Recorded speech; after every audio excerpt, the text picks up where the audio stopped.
Hello, everybody, and welcome to Training Tuesday. It is Tuesday night. What is it? It is June 15th. We're already halfway through June. We're having nutty weather here in New England. I don't know if you guys are. Like a couple weeks ago, we were in the 90s and sweating to death, and then we dropped down to like the 40s, and I was freezing. And the last couple days, we've been just going back and forth between rain and sunshine. And I think we need the rain. My yard seems to need the rain. But I'm happy that the sun is out this afternoon, but I just can't keep track of it. So anyway, welcome to the middle of June in 2021. Welcome to the crazy weather that we're having in New England. I hope you guys are having happy and consistent weather wherever you are. And as always, happy to have you guys join me live tonight. So as always, I am looking at my other screen over here to make sure that as we go through tonight's training, I can keep track of, hopefully if you're here, you say hi, but I can keep track of who's here, and if you have questions or comments and we have conversation going on, that we're dialed in. The more interactive it is, the more fun it is. And tonight's topic is about criticism, which is a pretty common thing because we happen to be guilty of both delivering it as well as being recipients of it. So I wanted to talk tonight about criticism actually because it is something that comes up so much just in our day-to-day lives. It comes up in our personal relationships as well as our professional relationships. And a lot of questions that I get asked by women who are in working environments where they are feeling particularly like it's they've got a difficult boss or they've got difficult coworkers, it feels like a toxic environment. A lot of it is because they're feeling criticized. So what I want to walk through tonight for tonight's training is what is it exactly, right? What is criticism? When we're faced with it, how do we react to it? Typically, how do we react and respond to it? And then truly, what is the best way for us to more consciously move forward when we're faced with criticism? Criticism is not something we're going to be able to eradicate. We can't control what other people say and do. And so this is one of those elements of life and relationships that the better equipped we are to manage it, right? To run into criticism and to handle it. And I'm going to say handle rather than manage. The better we are to equipped we are to handle it, not only is it easier for us to kind of step through life and what we need and what we want, but we're happier, we're more relaxed. And it requires us to be a little bit more in tune with ourselves and a little bit less reliant or dependent on other people's opinions. And we're going to talk a lot tonight about other people's opinions. So thank you for joining me tonight. For those of you who do not know me, my name is Natalie Hahn. I am CEO of Dirty Girls Consulting, and I'm thrilled to have you here in our group for Training Tuesday. We do this every Tuesday night. Every week is a different topic. These are short trainings. I try to keep them to 30 minutes or less. I do run over occasionally, but I try to keep them to 30 minutes or less on various topics that are all about building confidence, building up our leadership skills, and just helping us every day move forward with a little more strength and a little more faith in our sense of power. So if you're joining me live, thank you. Happy to see you. Say hello in the chat. Let me know where you're from. And as you have questions or comments, just keep them coming and I will do my best to keep track of them and to respond. So, pardon me, I want to dive right into the topic tonight. Criticism. So what happens when we feel criticized, right? When somebody makes a comment about something we wear, something we said, something we did, how we're behaving, right? When we are faced with criticism, how do we respond? The first reaction, kind of the emotional reaction, tends to be that we feel attacked.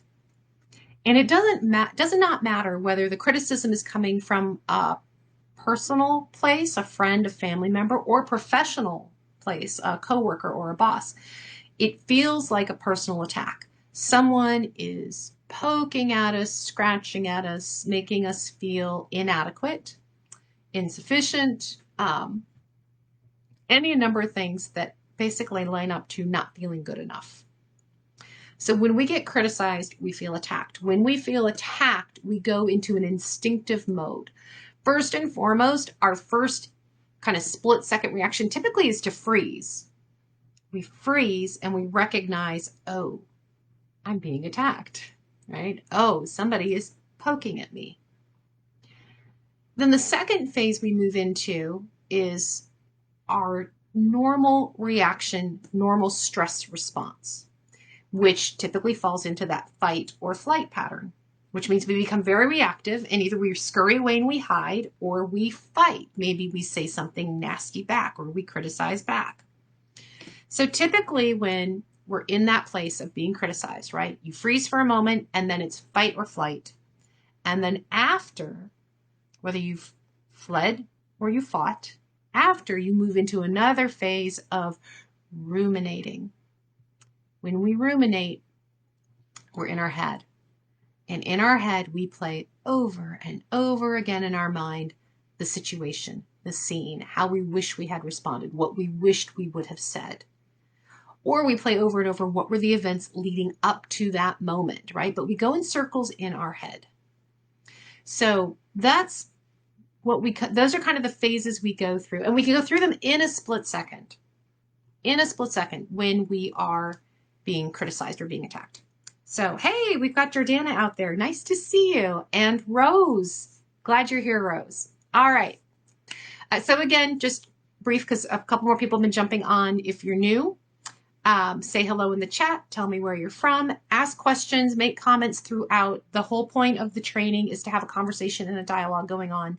So I'm happy to answer questions if you have them as I'm talking. Happy to have you guys talk to each other, share your stories, all of that good stuff. So let's get back to criticism. So personal or professional attack kind of doesn't matter. We tend to respond the same way because it's hitting us, right? It's hitting us here. Now, I'm going to give you two examples. I'm going to give you one now and I'm going to give you one kind of at the end of the training because I want to show you sort of the difference in my reactions once I figured out how to respond to criticism. So several years ago in a job with a boss who was an incredible bully, and you guys have heard me talk about bosses and bullies before because I've had a few of them. So that's a theme that's come up a few times in my career. Had a boss who was an incredible bully. And there was at one point when he hired me, I should say this, when he hired me and we had a plan mapped out for exactly how my career path was going to go under his mentorship. I literally went into this job with a plan of what was happening at what stage as he mentored me to get to a bigger place, a bigger step in my career. Of course, when I signed on and agreed to this plan of mentorship, I did not realize that he was a bullying boss. So I come on board and within the first 90 days, I'm realizing, oh, this is a very difficult person to work with. And he had told me that in a feedback session, in a session where I had asked him about part of what was in my plan when I came on board was that in the first 90 days, my job title was going to change and I was getting a promotion. Because when he hired me, he said, this is the title you should have. I can't hire you at that title, but in 90 days, we're going to move you to that title and we'll go on from there. Well, 90 days came in and I didn't get the promotion. And his comment was, I don't think you're ready for it. I've had feedback from other people that you're a little bit strident. And I wrote a blog about this, which you may have seen, a little bit strident. And that really struck me. So I'm in this moment of feeling like I'm being accused of being strident, which I felt like was an old-fashioned word, but that's what he used. And I was being told I wasn't ready and good enough for the promotion that he had already promised me because theoretically 3 months ago, I was already ready for it. Now, my reaction in that moment was the flight, not the fight one. I wasn't ready to fight with this guy. I was just learning how much of a bully he was and how mean he was. But I was crushed by this feedback and immediately went into rumination mode. Immediately started thinking the people that he said who called me strident, like, who are they? He told me who they were. I replayed every situation I ever had with them. Was I strident? Was I mean? Could I have been nicer? What did I say? How did I say it? What could I have done differently? Right? I also started going through every moment I had with him in the past 90 days. Where did I not show up as a leader? Where did I show him that I wasn't ready for this promotion? Why did he change his mind? I was making myself crazy going in circles. And I was very fortunate. My friend Shirley, who was my co-founder of Dirty Girls Consulting, so my best friend and my coach, called me for her daily check-in that night and was like, hey, how was your day? How's it going? And I burst into tears because I thought I was strident and I thought I had failed and I couldn't figure out why. And I'd been in my head for the last 2 hours trying to sort it out. She's a good friend and she's a good coach. And she was angry on my behalf. She was like, no, no, no, no. So she's the first one who pointed out criticism. It's not about the recipient. It wasn't about me. Criticism is one person's point of view. And that's it. Criticism is one person's opinion. And that opinion comes from their perspective, their history, their beliefs. It's really not about you. So I had to separate the one person's opinion of me, of the situation of something, from me. Now I want to talk about why this is so hard for us, because this is really hard for women to listen to criticism and then separate it from ourselves. Realize actually that's not about me, that's about them. Why is this hard? Because I want you to think about the thousands and thousands and thousands of years that we as women had our survival, our actual livelihood dependent on other people's opinions of us. Thousands of years. We could not survive, literally survive, if other people, specifically men, but other people too is in a broader community, but specifically men, didn't find us attractive, appealing, charming, nurturing, like all these characteristics. Go all the way back to caveman days and hunters and gatherers. Men were the providers. They protected us. They gave us food. They gave us shelter. We as women did not survive alone. And that went on for thousands of years. We are programmed to respond to criticism because it saves our lives. Because when a man says, I don't like this, I like that, or you should do this and not that, our instinctive mode is, I have to change because my life depends on it. This is the dilemma the modern woman faces, because today, and this is only true in the last truly 50 years, we could go back 100 years and say there are instances, right? There are women who stand out in history of being very independent and self-sufficient, but truly our society and our civilizations didn't support that until just as recent as 100 years ago. So thousands of years of training go into this programming that we have in our head that says when we are criticized, we must respond, we must react because our life depends on it. So every criticism matters. So what I want to talk about tonight is how do we unwind that? How do we unwind thousands of years of conditioning? Because today, we don't have to respond to every bit of criticism for our survival. Today, we can feed ourselves. We can provide our own housing. We can provide our own clothing. We can, for the most part, protect ourselves. We are not reliant on men or community as a whole to approve of us in order for this to happen. That's the one big shift that has happened in modern communications and modern society for women, and yet we're still wired to respond like cave women.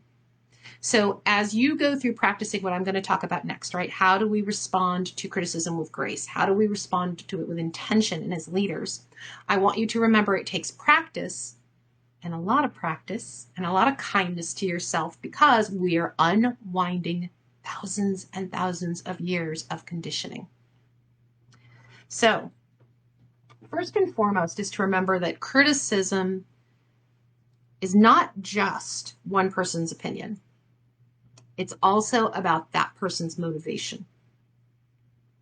Criticism, as it's delivered, somebody's perspective on what you should wear, what you should say, how you should present an idea, what you should be doing or saying, or how you should be living, right? One person's perspective on that is just that. It's their perspective. And most often, the driver underneath that criticism is control. When other people are criticizing us, it's about maintaining control. And interestingly enough, it's not quite so much control of you, it's control for them.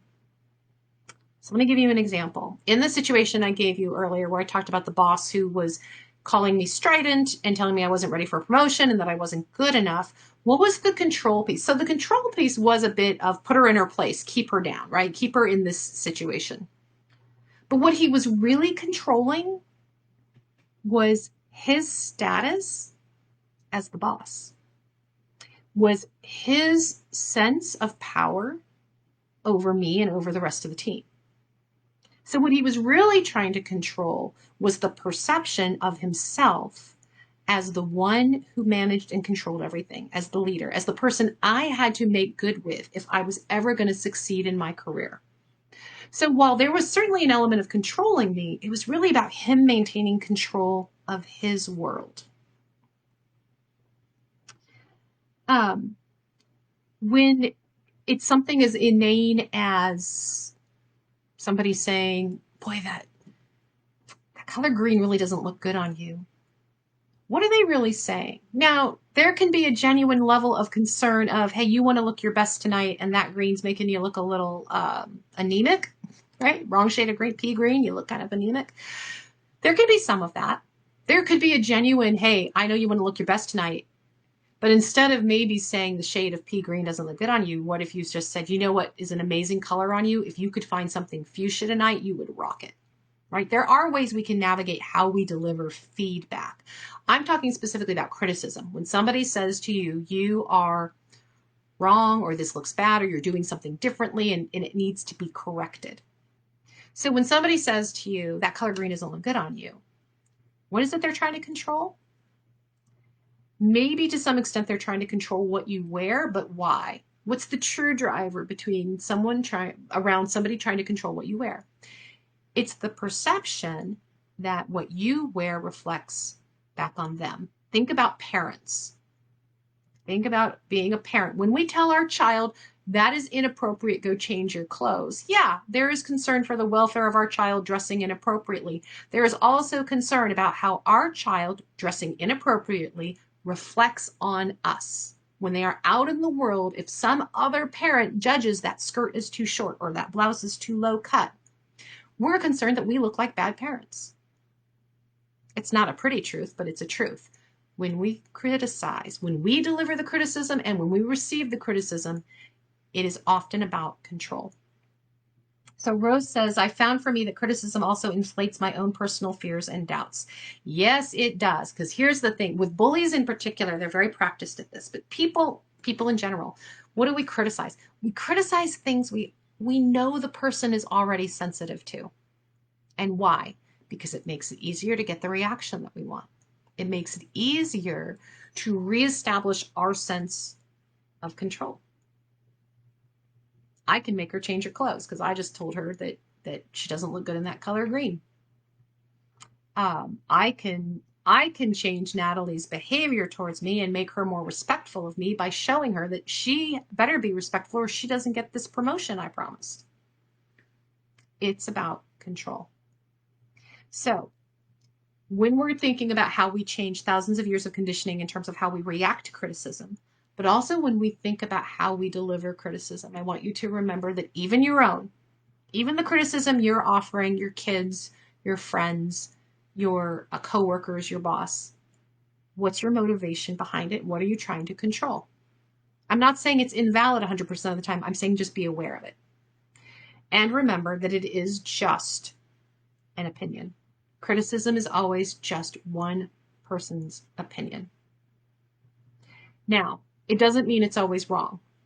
So the process I want to walk you through is how do we step through the criticism in a way that, one, we retain our personal power so our ego isn't deflated. As Rose points out, our own fears and doubts aren't poked out with a stick and now flaring up on us. And we can still give it the credit that it might deserve. So first when you think about criticism and you think about this angle of it being subjective, right? It's one person's opinions. I want to walk you through 4 steps 4 steps to get you through how are you going to respond to this criticism. And this is where I'm going to do something that a lot of you aren't going to like, but I'm going to strongly recommend that this is a moment where we think like a man. When it comes to criticism and responding to criticism, this is one area where men and women actually fight, because men do not respond to criticism the same way that women do. And I told you why we responded. We have thousands of years of conditioning that say our survival is based on responding to criticism so that we're liked, because if we're liked, we're protected and we're loved. But men don't have that history. Men were the protectors. Men were the ones in control of the food and the hunt and the protection and the living, and right? So they don't have this same reaction to criticism. Instead, men go through this very quick and simple 4-step process when they receive criticism. So for us, automatic reaction is, oh, I've been criticized. I have to fix this. How do I fix this? And how do I fix it as fast as possible? We think that because we react that way, that when we criticize men, they should react that way too. Well, I told him he shouldn't do that. I told him it should be a different way. I told him it should be a different color. Why didn't he listen to me? He didn't listen to you because he went through this 4-step process and he made a judgment call. Here's the thing. When men go through the process of thinking through criticism and thinking through requests, by the way, it has nothing to do with how much they care about you, how much they love you, how intimate you are. It has everything to do with these 4 questions. So here are the questions I want you to ask. The next time somebody says to you, that green shirt looks terrible on you, or like my boss said, you're strident and you don't deserve a promotion, right? The next time that comes up, first question you ask yourself is, who's saying this? Whose opinion is it, and do I value their opinion?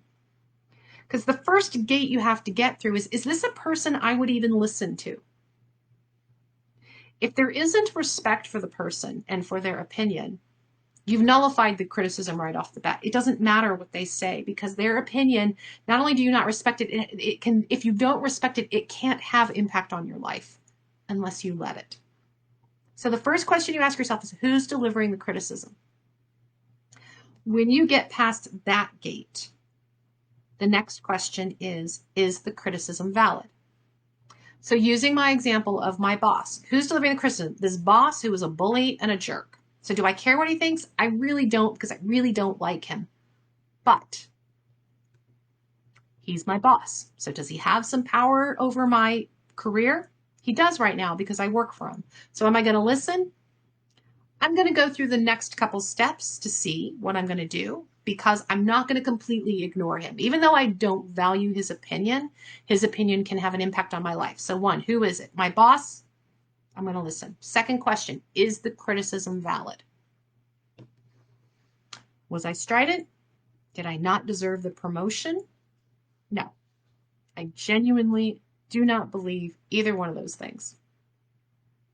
So if I don't value the person and I don't believe their criticism is correct, is there really any action for me to take, right? So you've got to ask those 2 questions. Who's delivering the criticism?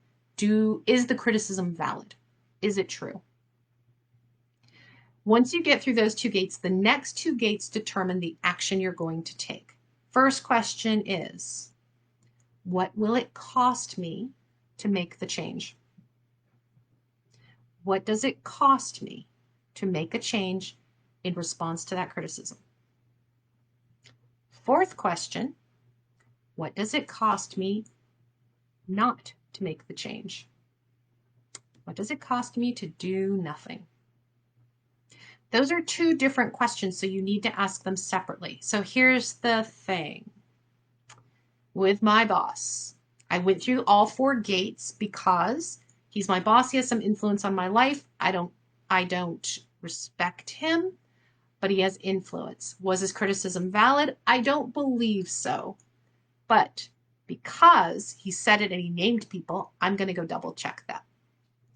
3, what will it cost me to change? Well, I have to figure out, what do I have to change to make him happy? What did he want from me? He wanted some other level of respect or subservience that somehow I wasn't delivering on. So I would need to figure that out. what would it cost me to deliver that? What would I have to go through to be the more obsequious, subservient kind of employee he wanted me to be? And if I didn't do it, fourth question, what does it cost me not to do it? What does it cost me not to live up to whatever he wants from me? Does it cost me my job? Does it just cost me sleepless nights? Does it cost me going against my values? These are the questions we have to ask ourselves. Let's use the green shirt question, right? So who's delivering the criticism that I shouldn't wear that green shirt? We're going to say it's my mom. Do I value her opinion? Yes, I do. Is she correct? Does this green shirt not look good on me? Yeah, she's probably right. Green and yellow, I have a tough time with both those colors. She's probably right. 3, what does it cost me to respond to the criticism? What does it cost me to change my shirt? I don't know, 90 seconds up in my closet finding another shirt? What does it truly cost me to make the change? Not much. What does it cost me if I don't make the change? Well, what it will probably cost me is feeling uncomfortable for the rest of the evening, because now I'm realizing I really don't look good in this color.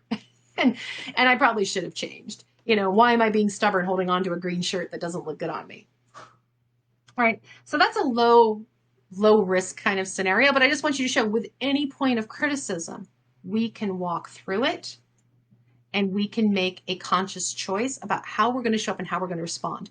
When we make the conscious choice of how we're going to respond or not respond to a criticism, that is where we're leading with intention.